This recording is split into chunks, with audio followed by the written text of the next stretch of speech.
जय श्री कृष्ण। स्वागत है आप सभी का मेरे एचएस भारद्वाज यूट्यूब चैनल पर। आज मैं आपको पुत्र प्राप्ति के लिए और पुत्री प्राप्ति के लिए जुलाई महीने की शुभ तारीख बताऊंगा।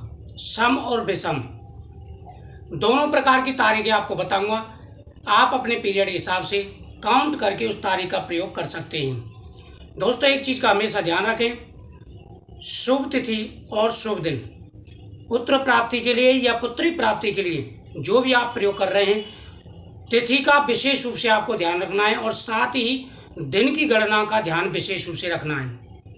ज़्यादातर सफलता आपको तभी मिलेगी तब आप सम दिन सम तिथि का प्रयोग करोगे या विषम तिथि विषम दिन का प्रयोग करोगे। उसी प्रकार से हमारे शरीर में चेंजेस होते हैं, हार्मोन्स बनते हैं, तो उसी प्रकार से आपको ध्यान रखना है। ओव्यूलेशन टाइम का ध्यान रखना है। इन सारी चीज़ों के साथ साथ में आप विशेष रूप से अपने खान पीन का भी ध्यान रखें। जो भी आप चाहते हैं वह मनोकामना आपकी जरूर पूरी होगी। आज मैं आपको जुलाई की सभी शुभ तारीखें बता रहा हूँ। सबसे पहले पुत्र प्राप्ति के लिए तारीखें बताऊंगा, फिर पुत्री प्राप्ति के लिए। सबसे पहली जो तारीख है वह है 4 जुलाई। 4 जुलाई को रविवार है और 10वीं तिथि है। यह शाम के 7:56 तक 10वीं तिथि रहेगी। उसके बाद में एकादशी तिथि लग जाएगी। तो अगर आप प्रयोग करना चाह रहे हैं तो शाम के 7:56 से पहले इस तिथि का प्रयोग कर सकते हैं। अगली जो तारीख है वह रहेगी 6 जुलाई। 6 जुलाई की द्वादशी तिथि है और द्वादशी तिथि सुबह से लेकर के रात के 1 बजे तक रहेगी। तो आप इसका रात में प्रयोग कर सकते हैं। 8 बजे से लेकर के 1 बजे तक इसका रात का प्रयोग कर सकते हैं। 1 बजे के बाद में प्रयोग बिल्कुल ना करें। संभवतः कोशिश यही करें रात की तिथि हो तो आप 12 या 1 बजे से पहले ही उसका प्रयोग कर लें। अगली जो राशि है, अगली जो तिथि है वह है 12 जुलाई। 10 जुलाई की अमावस्या रहेगी, शनिचरी अमावस्या रहेगी। 10 जुलाई का शनिवार है और शनिचरी अमावस्या है। कृष्ण पक्ष की जुलाई की सिर्फ ये 2 डेटें हैं। पहले शुरुआत में 4 और 6, उसके बाद में फिर शुक्ल पक्ष की यानी 10 तारीख के बाद में शुक्ल पक्ष की डेटें शुरू हो जाएंगी। तो शुक्ल पक्ष की पहली जो डेट है वह रहेगी 11 जुलाई। 11 जुलाई को प्रथमा तिथि शाम को 7:48 पर समाप्त हो जाएगी। और दोस्तों, इस दिन आपको विशेष रूप से ध्यान रखना है, इस दिन रवि पुष्य योग भी है। अगर रात को आप तिथि का प्रयोग करते हैं तो ये समझ लीजिए आपकी मनोकामना 100% पूरी होगी। काफ़ी सालों के बाद में ऐसा योग बनता है, काफ़ी समय के बाद में ऐसा योग बनता है कि सम तिथि और आपका सम दिन पड़ जाए और उसमें भी रवि पुष्य योग हो तो बहुत ही शुभ माना जाता है। 11 जुलाई का पुष्य योग है। रात को 8 बजे से ये तिथि प्रारंभ होगी, 7:48 से प्रारंभ होगी द्वितीय तिथि और 12 तारीख को सुबह के 8:20 तक रहेगी। उसके बाद में अगली जो तिथि रहेगी वो रहेगी 14 जुलाई।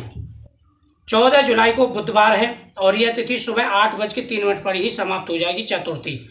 लेकिन यह 13 जुलाई को शाम को 8:25 से प्रारंभ हो जाएगी। तो आप 13 जुलाई को भी इसका प्रयोग कर सकते हैं। उससे अगली जो तिथि है वह रहेगी 16 जुलाई।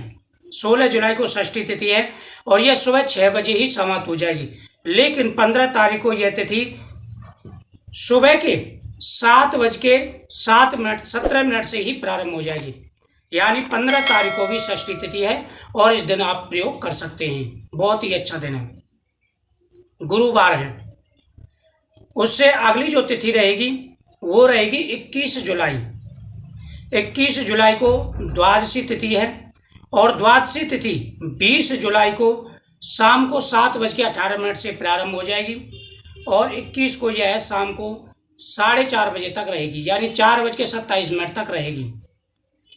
उसके बाद में फिर आपकी आएगी 25 जुलाई रविवार और इस दिन द्वितीय तिथि सुबह के 5:51 से ही प्रारंभ हो जाएगी। उसके बाद में जो तिथि आएगी वो आएगी आपकी 27 जुलाई। 27 जुलाई की चतुर्थी तिथि है और यह रात के 2 बजे तक रहेगी, सुबह से ही। उसके बाद में है 29 तारीख। 29 तारीख आपकी षष्ठी तिथि है और यह तिथि रात के 3 बजे तक रहेगी। 3 बजे तक इस तिथि का प्रयोग कर सकते हैं। तो ये थी पुत्र प्राप्ति की सम तारीखें, जो बहुत ही अच्छी हैं, ज़्यादा नहीं है लेकिन फिर भी अच्छी हैं। तो 10 तारीख से लेकर के 24 तारीख तक अमावस्या के दिन थे, चांदनी मतलब चांद्रा पक्ष था। उसके बाद में 25 से और 31 तक फिर कृष्ण पक्ष प्रारंभ हो चुका था और 10 जुलाई तक भी कृष्ण पक्ष ही था। अब आपको पुत्री प्राप्ति के लिए बता देता हूँ डेटें। पहली जो तारीख रहेगी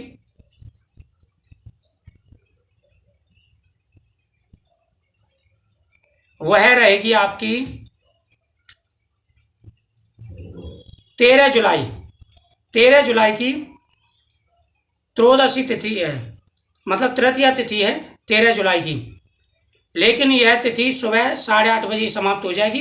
तो 12 तारीख को आप प्रयोग कर सकते हैं। 12 तारीख को 8:20 के बाद में तृतीया तिथि प्रारंभ हो जाएगी। उसके बाद में आएगी पंचमी तिथि। तो पंचमी तिथि आप 14 तारीख को प्रयोग कर सकते हैं। सुबह के 8 बजे से पंचमी तिथि लग जाएगी। उसके बाद में नवमी तिथि। नवमी तिथि रहेगी आपकी 18 तारीख को। 18 तारीख को रात के 12 बजे तक नवमी तिथि रहेगी, रविवार है। तो पुत्री प्राप्ति के लिए बहुत ही अच्छी तिथि है। उसके बाद में फिर आपकी 26 तारीख रहेगी, इस दिन तृतीया तिथि है। और उसके बाद में फिर आपकी 28 तारीख रहेगी, इस दिन भी पूरे दिन तृतीया पंचमी तिथि है। तो ये पुत्री प्राप्ति के लिए तिथि थी। तो बहुत ही अच्छी तिथियां हैं, इन तिथियों का आप प्रयोग करें। विशेष रूप से आपको ध्यान रखना है कि सम तिथि और समदिन, यानी तिथि कब से प्रारंभ हो रही है, कब समाप्त हो रही है। जब समाप्त हो उससे पहले ही 5 मिनट पहले ही आप उसका प्रयोग कर लें, 5 मिनट पहले से तक ही। उसके बाद में जब तिथि प्रारंभ हो तो उसके बाद में कभी भी उसका प्रयोग ना करें। काफ़ी कमेंट ऐसे आते हैं कि वो दिन देख लिए उन्होंने, तिथि का कोई ध्यान ही नहीं है, बार का भी कोई ध्यान नहीं है। मेन चीज़ का ध्यान रखना है कि शनिवार को आपको प्रयोग बिल्कुल नहीं करना है। तो इस प्रकार से अगर आप तिथि निकालोगे तो भगवान की कृपा से आपकी मनोकामना जरूर पूरी होगी। पुत्र प्राप्ति के लिए या पुत्री प्राप्ति के लिए आप डेट निकलवाना चाहते हैं या तो खुद निकाल लें। अगर आप नहीं निकाल पाते हैं तो आपको नंबर डिस्क्रिप्शन बॉक्स में नीचे मिल जाएगा, वो व्हाट्सअप नंबर है। आप व्हाट्सअप पे मैसेज छोड़ दें, जब भी वह व्हाट्सअप हम तक प्राप्त होगा, वो आपका मैसेज प्राप्त होगा तो आपको रिप्लाई दे दिया जाएगा। तो वहाँ पर थोड़ा सा पेमेंट करके आप तिथि की जानकारी प्राप्त कर सकते हैं। मुझे उम्मीद है आपको जानकारी अच्छी लगी तो वीडियो को शेयर जरूर करें। जय श्री कृष्ण।